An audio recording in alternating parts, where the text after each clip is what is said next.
In this video, I'm going to try to give you a first lesson in how to go about playing by ear on the piano. Now, this is intended for the beginning pianist, maybe the advanced beginning pianist. Someone who's taken a few months of lessons, maybe you've taken one class in piano. And by the way, if you haven't taken a class in piano, go ahead and check the link down below. I've given you a place where you could sign up for lessons online at Santa Ana College. And also, I'll be using some sheet music that you can get a hold of. I've provided a link down below where you can get that as well, so that you can follow along as I show you how to do this. The song we'll be using is Orally. Now, Elvis Presley recorded the song in 1956, and he called it Love Me Tender. So we'll start by learning how to play it with the right hand. And here I've provided some fingering so that you can go ahead and learn how to do that. And then we'll go back and try to put in some harmonization. We'll try to pick some chords, some easy chords, and you can go ahead and make an arrangement out of it. Let's go ahead and get started. Here's the melody of Orally with the fingering. Go ahead and put your thumb on G and then build a 5-finger position from there.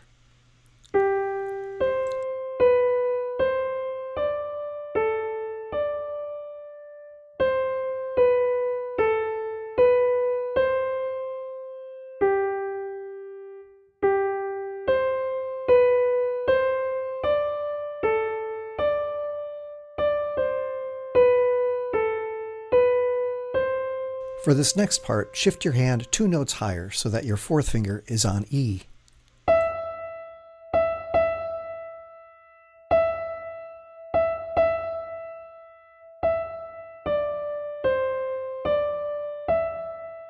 Now, when you get to the second measure on this line, just be prepared to stretch your thumb a little bit further.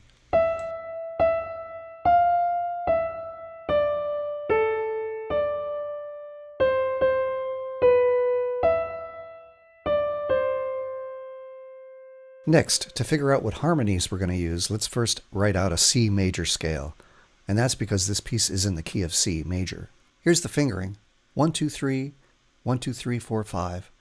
And you should go ahead and play it.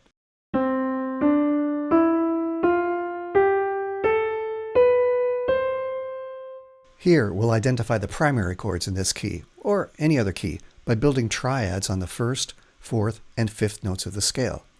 These are the chords C, the 1 chord, 4, the F chord, and 5, the G chord. Just build the triads up in thirds.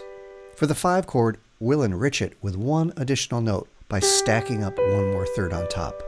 This is called a 7th because it is the interval of a 7th from the lowest root tone to that upper note, and we'll call the chord G7, the 5/7 chord. Now, these 3 chords are especially good at harmonizing simple melodies because if you take a closer look, you can see that each note of the major scale is contained within one of these chords. The C is in the 1 chord, the D is in the 5 chord, the E in the 1 chord, the F in the 4 chord, the G in the 1 chord and the 5 chord, the A in the 4 chord, the B in the 5 chord. So we should be able to come up with some kind of decent harmonization for this melody with just these 3 chords. Now, to play these chords, we're going to want to rearrange them a little bit to make them easier to play so that it's not so jumpy going from one to the next, and also to make it sound better. We'll use the principle of voice leading. For our purposes here, we will only refer to 2 rules of voice leading. 1, going from a chord to another chord, if there's a note that can remain in the same place, we'll do that, and we'll call that retaining the common tone. And the second rule is, if that's not possible, when you're moving a note from one chord to a note in the next chord, move it the shortest possible distance. For example, the 1 chord, the C chord, has the notes C, E, G. If we compare that to the 4 chord with the notes F, A, C, we see that they both have the pitch C in common. For that reason, we will rearrange the 4 chord and put the C down lower so that it can stay in the same place as where it was in the 1 chord. Notice that the other 2 pitches just move a step away. Now when going from the C chord to the G7 chord, note that they both have a G in common. So here again, we're going to rearrange the chord so that the G can stay in the same place and move the other notes to the closest possible notes. Also, we're going to omit one of the notes, the D, which doesn't add too much to the sonority of the chord, and it'll make it a lot easier to play without the D. And here it is in the left hand with a proper fingering.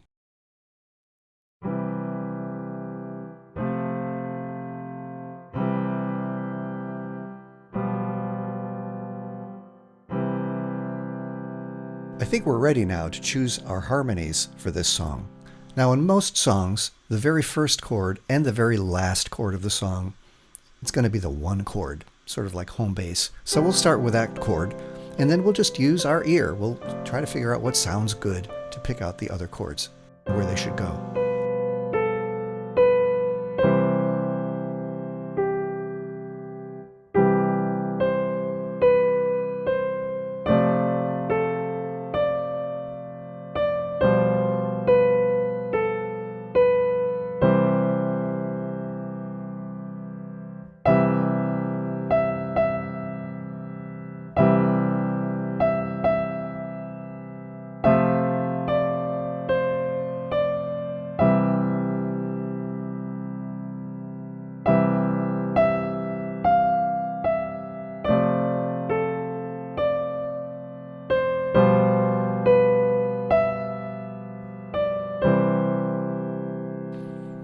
Now, to my ears, there's a little dissonance when I'm playing the G7, the 5-7 chord. That chord has a B in the fifth finger of the left hand at the same time that the melody has a C. And to me, that's a little conflict. So what I'm going to do when I play that chord is leave the B out of my left hand and only play two notes, F and G.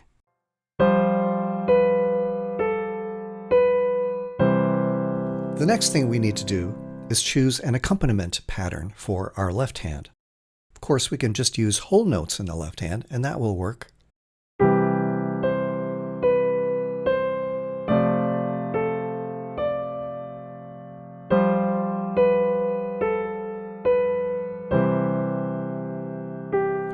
Maybe a little better would be to use half notes in the left hand, and that'll move the music forward a little bit better.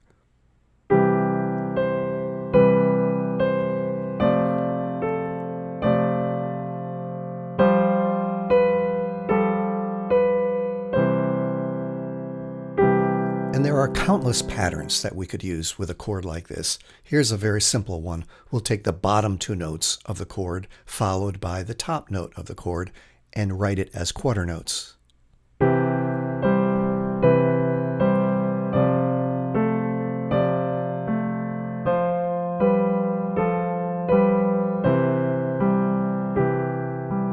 And here's yet another pattern.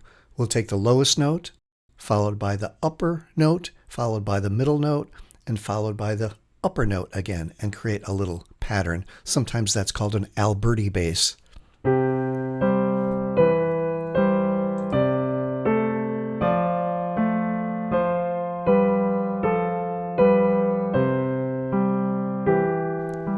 Okay, let's listen to the whole song using that last pattern as accompaniment.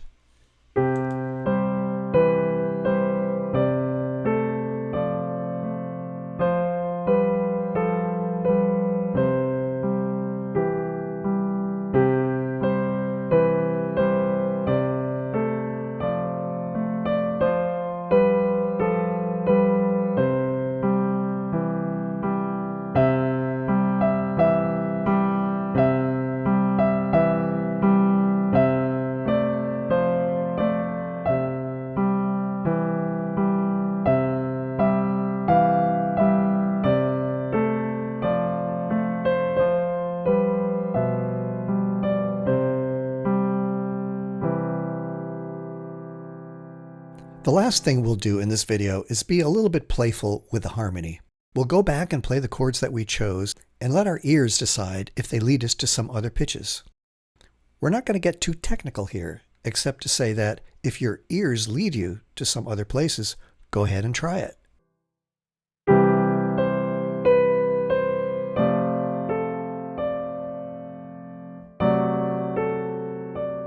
How about an F sharp here instead of an F?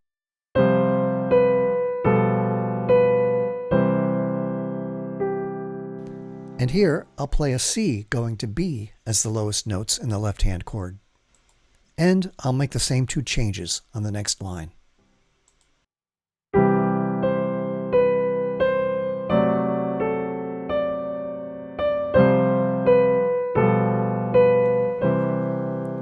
On the third line, let's let the G of the C chord go up to G sharp on its way to A of the F chord.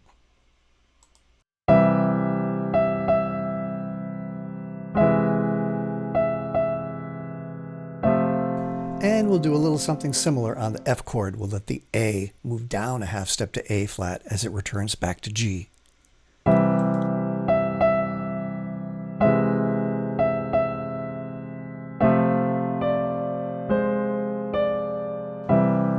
On this next C chord, watch me move the C, the lowest pitch, up to C sharp.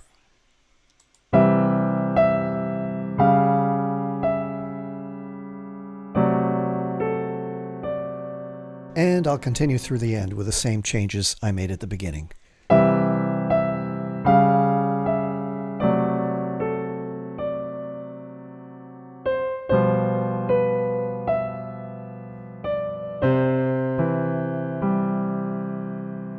Here's the whole thing with the altered chords and some nice chord activation.